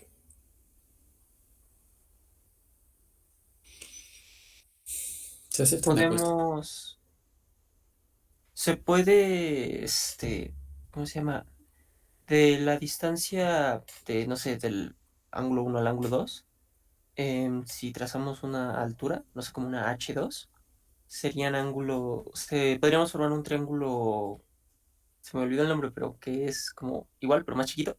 ¿Semejante? Triángulo semejante, justo, de la distancia más cercana a la persona, hacia arriba, no sé, cómo describirlo. Y de ahí ya podríamos trabajar con un triángulo mucho más chiquito y de ahí ya solo como es semejante, pues agrandarlo cuando ya tengamos la hipotenusa de ese triángulo semejante chiquito. Ok. Entonces acá lo que propones es que aquí hagamos una altura, ¿no? Y esta altura va a ser perpendicular a esta, entonces va a ser semejante al triángulo grandote, ¿no? Y ahí lo que nos surge es la pregunta de cómo lo haríamos para calcular el valor de esta altura en función de esta distancia. Bueno, en función de esta distancia chiquita es fácil, ¿no? Porque aquí tenemos el seno y ya sale. Pero lo que sí no sabemos es cómo calcularlo en función de la distancia grandota, ¿sí? Porque no tenemos nada que nos relacione la distancia chiquita con la distancia que vaya hasta la montaña. Entonces ahí tendríamos un problema fundamental que estaría medio complicado de resolver. Entonces, pues a lo mejor ese método podría funcionar en algún caso, pero este no es muy prometedor. A ver, veamos. Primero, ¿qué sabemos que no sabemos? ¿No? Ya sabemos que sabemos estos dos ángulos, ¿no? θ1, θ2, eso lo conocemos y la distancia. Eso es lo que conocemos. No conocemos la distancia que tenemos de aquí hasta acá y tampoco conocemos la altura de la montaña. Entonces, a lo mejor podríamos utilizar estos datos que conocemos para encontrar una expresión para eso, ¿no? Por otro lado, que también sabemos, tenemos que enfocarnos en lo fundamental, en lo más sencillo. Cuando hablamos de trigonometría, ¿qué es lo más sencillo que sabemos? Ahí lo más... conocemos unos ángulos, ¿no? ¿Se podría calcular la altura con esos datos? Sí, pero hay que ver la forma de hacerlo, porque tiene un poquito de maña, porque no es como decir, mira, seno, coseno, tangente, ya. Y no, hay que relacionar justamente esos ángulos para llegar a eso. ¿Se te ocurre alguna manera, así como de empezar a atacarlo, Evelyn? O Maite, no sé cómo prefieres que te diga. Tengo una idea, pero no sé qué tan viable sea. A ver, todo cuenta. Ahorita lo que importa es hacer como... Utilizando un poquito el planteamiento que se abordó previamente del triángulo semejante de D con Z1, y si utilizamos la ley de seno, el ángulo de Z1 sobre, déjame ver, sería cateto opuesto sobre tangente de 45 grados. Acuérdate que primero vamos a resolver el problema simbólicamente, entonces en vez de decir 45 grados, decimos θ1. Ok, Z1 tangente de Z1 sobre D es igual a tangente de Z2 sobre la distancia que sería diferente de D. ¿Podría Ok. funcionar? Ok, ya vamos por buen camino, o bueno, por mejor camino al menos. Ok, sabemos que la tangente de este ángulo va a ser cateto opuesto entre cateto adyacente, ¿no? Entonces, si nos fijamos en este triangulito chiquito que va a ser semejante al grandote, en efecto vamos a tener que esta altura chiquita entre este distancia d va a ser igual a, bueno, o por ahí decimos va a ser igual a esta, bueno, no la razón, de hecho sería seno de este entre este, pero no, este entre esto, ¿no? Y podemos a partir de eso empezar a desarrollar una relación. Sin embargo, aquí tenemos un problema también importante que es que no tenemos una manera fácil, factible de saber cuánto vale esta distancia de aquí hasta acá. Entonces, lo que a nosotros nos gustaría es que esa distancia se fuera lo más pronto posible. Entonces, mm, a lo mejor podría salir, pero no sé, la verdad, qué tan viable sea hacerlo por ese método. Pero bueno, vamos mejorando. ¿Y alguien tiene alguna otra idea?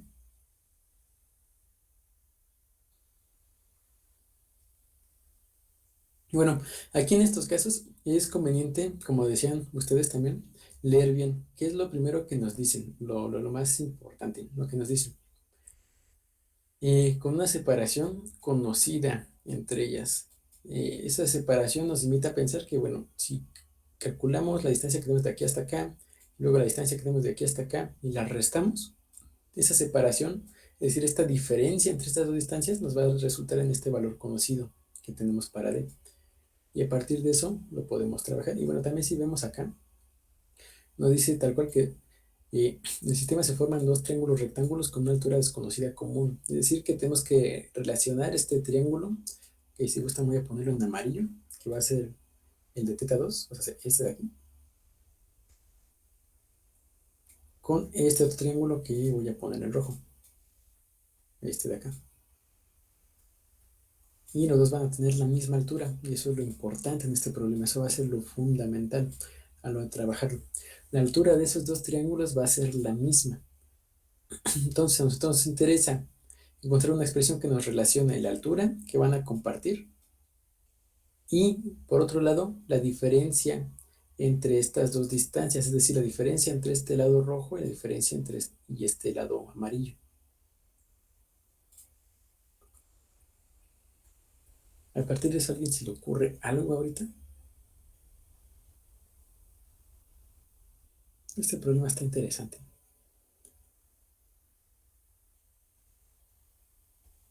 Y no se preocupen si no les sale la primera. Por eso estamos aquí, ¿no? Para aprender poquito a poco, poquito a poco. Si no sale hoy, saldrá mañana. Si no sale por un método, saldrá por otro. Pero al final de cuentas va a acabar saliendo, ¿no? De una forma u otra. En algún momento. Yo tengo una idea. ¿Qué pasó?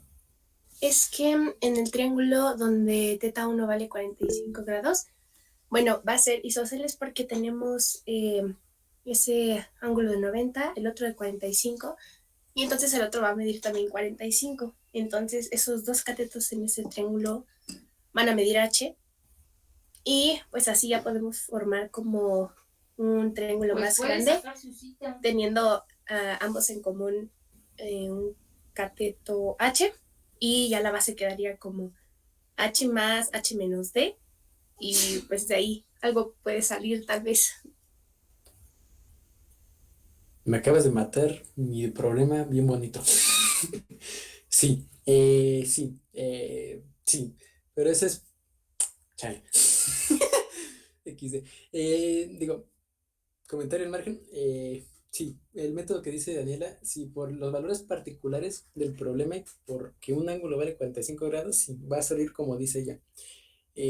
Hay otra forma más general de hacerlo, que no se requiere que el ángulo valga 45 grados y que también funciona. Nada más que, eh, digo, aquí entre nos, los datos para este problema me los escucharé, o sea, me los inventé para que salieran porque, ajá.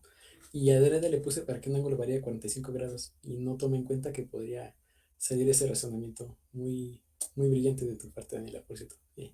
Vamos. Pero sí. Muy bien, si hacen eso, va a salir. Y de hecho, vamos a hacerlo. Siempre es bueno saber que hay varias formas de resolver un problema. Lo que dice Daniela es que, bueno, nosotros sabemos que esta altura h va a ser como este ángulo θ1, aunque no se ve aquí claramente en el dibujo por los datos numéricos que nos dan. Esta altura h va a ser igual a este cateto rojo que tenemos acá. Ese cateto rojo, si gustan, también vamos a ponerlo como h, ¿no? Por cuánto valen los datos del problema. Y entonces vamos a tener que la tangente de θ1 va a ser igual a 1 y... No, espérate, ¿qué tenemos? Bueno, Adelia, ¿lo gustas desarrollar?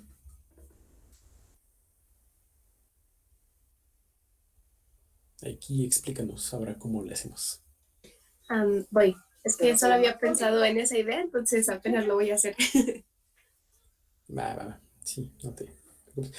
Y bueno, de hecho la solución general también sigue ese, bueno, un planteamiento similar, nada más que no explotando el hecho de que valga 45 grados.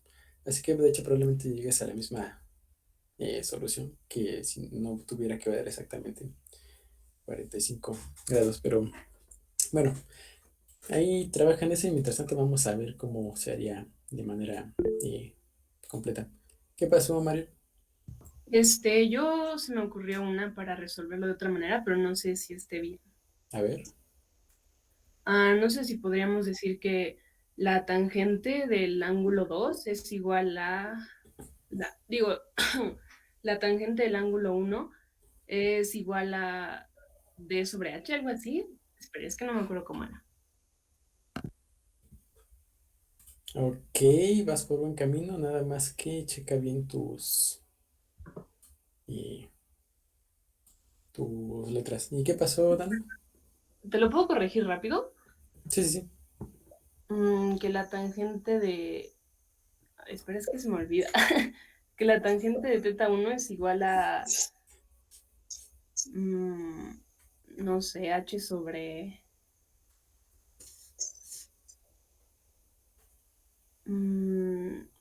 puede ser h sobre coseno del ángulo 1 o no. No, porque eso, no por dos razones. Una, porque acuérdate que tangente es cateto opuesto entre cateto adyacente. Entonces, si tú dices que tangente θ1 es igual a h entre algo, esta h la estás tomando como tu cateto opuesto y entonces lo que tienes abajo tiene que ser tu cateto adyacente, que es esta distancia que hay entre la personita y la altura de la base de aquí. Ok. Y luego, la otra razón por la que no puede ser es porque bueno, comentario al margen, las razones trigonométricas seno, coseno, tangente y sus derivadas son cantidades adimensionales. Entonces, si tú tienes una longitud arriba, como es h, tienes que tener a fuerzas una longitud abajo para que se cancelen sus dimensiones y te quede una cantidad adimensional. Si no, no tiene sentido sacar esa cantidad, ¿sí? Sí, gracias. Va. Y ahora sí, Dana, ¿qué habías pensado tú? ¿Cuál era el ángulo que medía 45? Perdón. θ1, pero Sí. intenten resolver el problema sin tomar en cuenta que θ1 vale 45. Ahí ese fue error mío a la hora de cucharar datos, pero pues ajá. ¿Me pueden explicar nuevamente el razonamiento de Daniela? Es que me pareció muy interesante, pero siento que me perdí en un momento. Sí, digo, esta es la situación general, independientemente de los valores que haya escogido yo para θ1, pero con los valores que le puse en el problema y que me lo escucharé mal, digo, este problema se simplifica mucho porque tenemos una situación muy simétrica. Particularmente, vamos a tener que el valor de h, algo así, y el valor de la distancia, aquí, bueno, fíjate aquí. Primero este va a ser el primer punto y luego vamos a tener otro punto que va a estar por acá, ¿no? Luego vamos a tener que este ángulo de aquí, por cómo puse el problema, va a ser de θ1 igual a 45 grados. O como me gusta decir, bueno, así vamos a poner 45 grados, ya, no hay que ser exquisitos. Entonces, como es de 45 grados, vamos a tener un triángulo rectángulo isósceles. Y como es isósceles, este lado va a valer h y este lado también va a valer h, ¿sí? Y luego vamos a tener otro triángulo más chiquito, que va a estar formado por esto, y vamos a tener que la diferencia de distancias de aquí a acá va a ser una distancia conocida y que va a ser d. Ujú. Y bueno, lo que dice Daniela es que, bueno, ya sabemos que este ángulo aquí es θ1, este ángulo aquí es θ2, con su valor ahí respectivo. Y a partir de eso podemos desarrollar alguna expresión, un sistema de ecuaciones o algo, para conocer cuánto vale h. Aquí, de hecho, lo que me parece que estaba pensando Daniela es que, bueno, yo sé que de aquí a acá voy a tener h menos d, ¿sí? Porque todo el lado vale h y luego esta distancia aquí vale d, entonces lo que me queda, sin considerar esta distancia d, va a ser pues h menos d. Y luego a partir de ahí uno puede ver cuánto valen las funciones trigonométricas para estos valores y ver qué sale. Por ejemplo, yo sé que el tangente de θ2 va a ser su cateto opuesto, que va a ser todo esto, que va a ser h, entre h menos d. Y eso ya te permite calcular h directamente. Y Ok, justamente sí, ya lo vi. por por la simetría del problema. Y esto es muy bonito, no se me había ocurrido pensarlo así, pero mira, me salió al tiro por la culata por un lado y me saqué la lotería por el otro, porque me sirve para expresar una parte muy importante de la resolución de problemas. Cuando tenemos situaciones simétricas, podemos explotarlas para matar los problemas en fa. De ahí se simplifica este sistema y entonces ya no tenemos que considerar el otro ángulo. O bueno, sí lo consideramos, pero para sacar este argumento de simetría que nos permite sacar esto. Digo, de aquí ya nada más cuestión de despejar h, ya es una ecuación de primer grado. Pasamos este h menos d multiplicando para acá y ya luego nada más factorizamos y ya queda despejada el h. De hecho, vamos a hacerlo así rapidísimo. Tenemos que la tangente de θ2 por h menos d, y aquí de hecho no voy a poner antes, es igual a h. Entonces vamos a tener que h por la tangente θ2, nada más estoy distribuyendo la tangente adentro del producto, menos d por la tangente θ2 es igual a h. Luego paso la d de este lado sumando y esta h del otro lado restando. Entonces me queda h tangente θ2 menos h es igual a, paso al otro lado sumando, de tangente θ2. Factorizo la h, me queda h por la tangente de θ2 menos 1 es igual a d por la tangente de θ2. Paso este factor dividiendo del otro lado y ya llego a una expresión para h, que es d por la tangente de θ2 entre la tangente de θ2 de menos 1. Y de hecho es un caso particular de la solución general. Y bueno, si ustedes ponen eso en su calculadora para los valores de los datos, les va a quedar que la altura es de 4.784 metros. ¿Qué pasó, David? Yo tengo una idea, y es que se puede hacer un sistema de ecuaciones Ok, con tangente de θ1 es ok, igual a h sobre la distancia que conocemos más una distancia que desconocemos, y tangente de θ2 es igual a h sobre una distancia que desconocemos. ok. Y luego de ahí despejamos a h, igualamos y ya solo quedaría resolver. Muy bien. En efecto, esa es la solución general del problema, sin tomar la situación geométrica. Y también sirve para ilustrar otro punto importante. Muy bien, David, ¿verdad? Sí. Cuando tenemos problemas así y sabemos que algo nos podría funcionar saberlo, es bueno suponer que lo sabemos y luego esperar que se cancele mágicamente. 9 de cada 10 veces sí se cancela mágicamente, entonces no hay que tener problema. Ahora, como dice David, la distancia que hace el triángulo grandote, es decir, el de θ1, va a ser d más una distancia que no conocemos, que le podemos poner x, por ejemplo, ¿no? Y luego, esta distancia x es muy útil porque va a ser el cateto de este triángulo, ¿sí? Entonces, ya podemos hacer un sistema de ecuaciones conociendo las tangentes de este triángulo y la tangente del otro. Me explico. Si yo escribo la tangente de θ1, ¿ok? Sí, la tangente de θ1 me va a quedar como cateto opuesto, que va a ser h, entre la suma de estas dos, es decir, x más d, es decir, la distancia que tenemos hasta más la distancia que tenemos aquí extra en las dos posiciones. Entonces vamos a tener aquí x más d. Y luego, la otra ecuación que nos decía David es que tenemos una expresión para tangente de θ2 que va a ser simplemente h entre esta x, ¿no? Que es lo que nos corresponde a este triángulo amarillo que tenemos en la figura. Luego, de aquí podemos, bueno, este es un sistema de dos ecuaciones con dos incógnitas. ¿Cómo sé? Ahora, ¿qué datos conozco? Yo conozco θ1, conozco θ2 y conozco d. ¿Qué datos no conozco? No conozco h y no conozco x. Tengo dos ecuaciones y tengo dos incógnitas. Entonces, si se acuerdan de la teoría que vimos ayer, eso quiere decir que puedo resolver este problema sin problemas, valga la redundancia. Entonces, ¿cómo lo hacemos? Pues como nos dice David, nada más despejamos la d, le que diga la x, y ya con eso luego despejamos la h.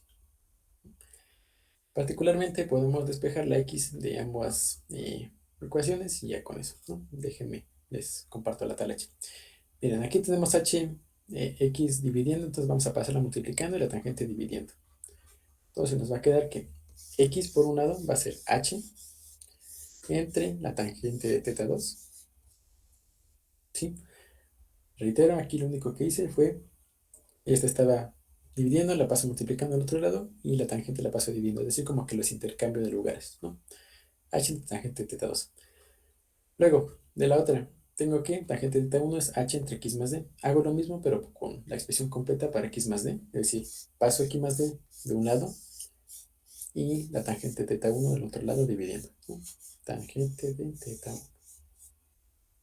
Y ahí ya tengo otro sistema de ecuaciones con el que puedo trabajar. ¿Vamos bien hasta aquí? Todo bien. Sí, va.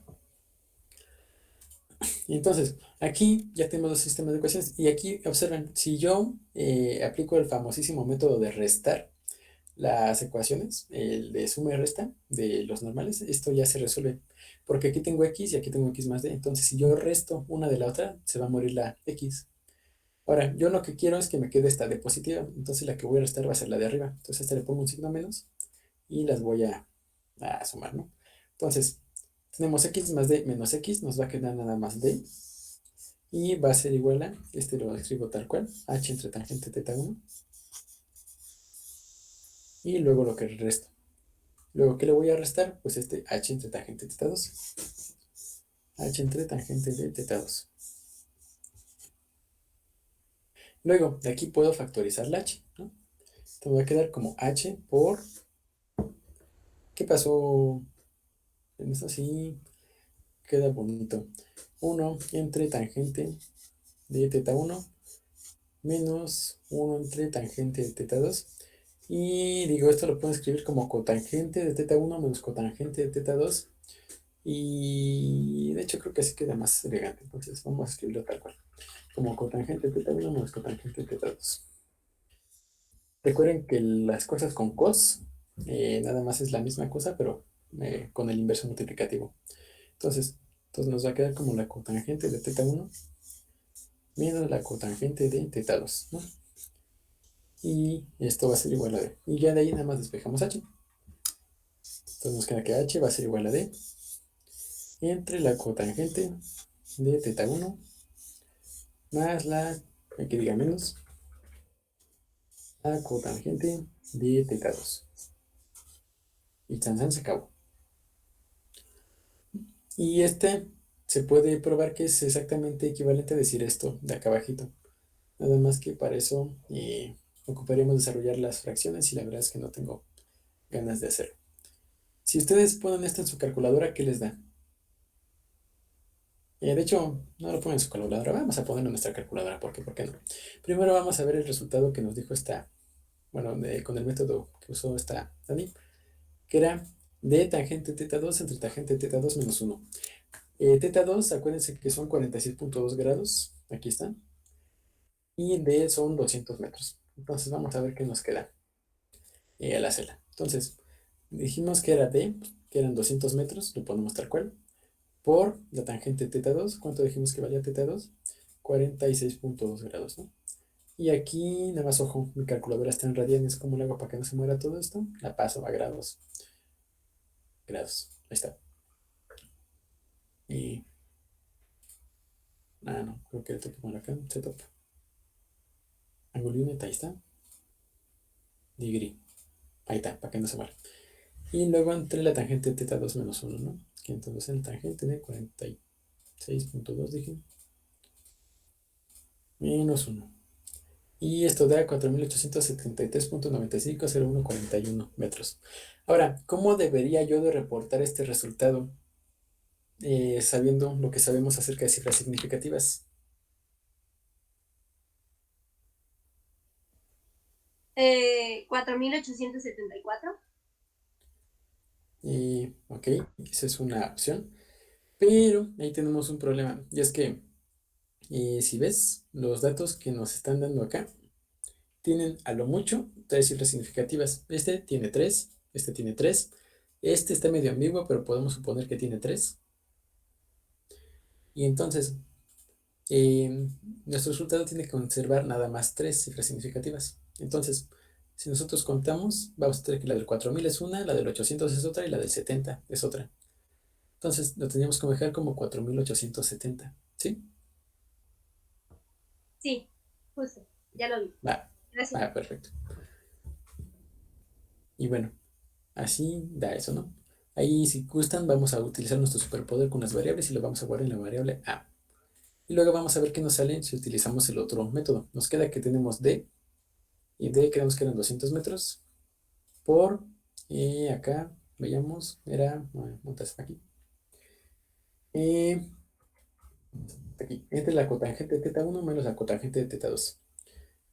Ahora, la cotangente de θ1 es lo mismo que poner 1 entre la tangente de θ1. Entonces va a ser 1 entre la tangente de 45 grados.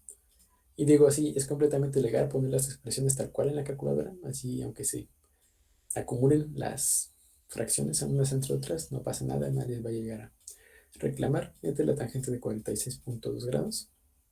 Y si esto nosotros le evaluamos, vamos a tener igual 4.800 esto, que lo reportamos como 4.873. Y esto, si gustan, lo guardamos en la variable B. Y ahora, si nosotros vemos cuánto valen nuestras variables, vamos a tener que A y B son exactamente iguales, es decir, que los dos métodos dan resultados equivalentes, lo cual está bastante bonito. Y con notación científica, ¿cómo queda? Notas aquí. Bueno. Mira, ese plan que lo hacemos luego. Y con notación científica, ¿cómo queda? Bueno, si no lo ponemos en notación científica, decimos que son 4.870 metros, ¿no? Y luego, ¿cómo lo ponemos en notación científica? Ustedes díganme.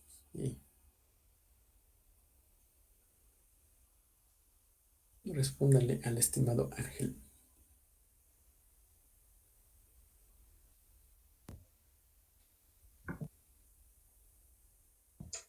Es que ya dudé. Pero, a ver, podría ser 4.874 por 10 a la 3. Ese 874 presupone que conoces 4 cifras significativas, porque tienes la del 4, la del 8, la del 7 y la del 4. Entonces, Espera, repíteme eso.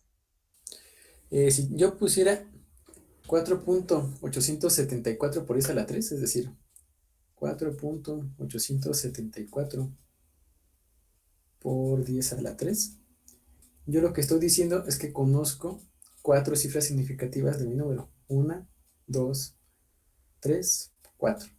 ¿Sí? Sin embargo, los datos que me están dando nada más tienen 3. 1, 2, 3.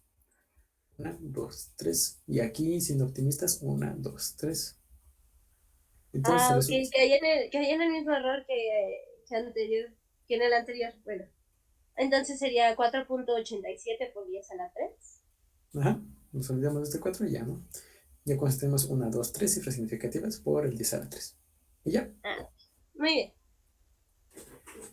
Muy bien. Lo ponemos en la calculadora con ENC. Sí, también, muy bien, Eric.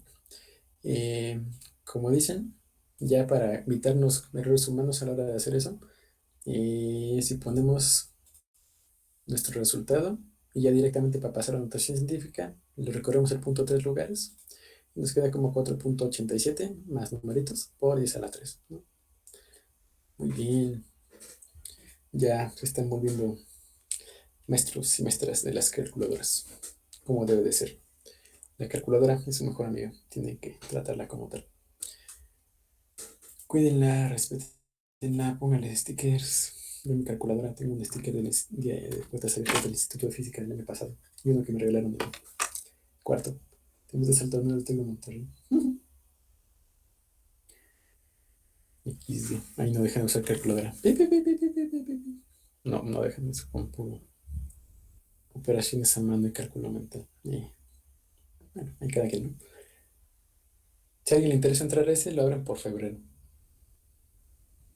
Pero bueno, ¿les parece que dejemos el segundo inciso de tarea? Digo, está en los problemas originales en el Classroom, entonces pueden checarlo. Ay, no estoy compartiendo.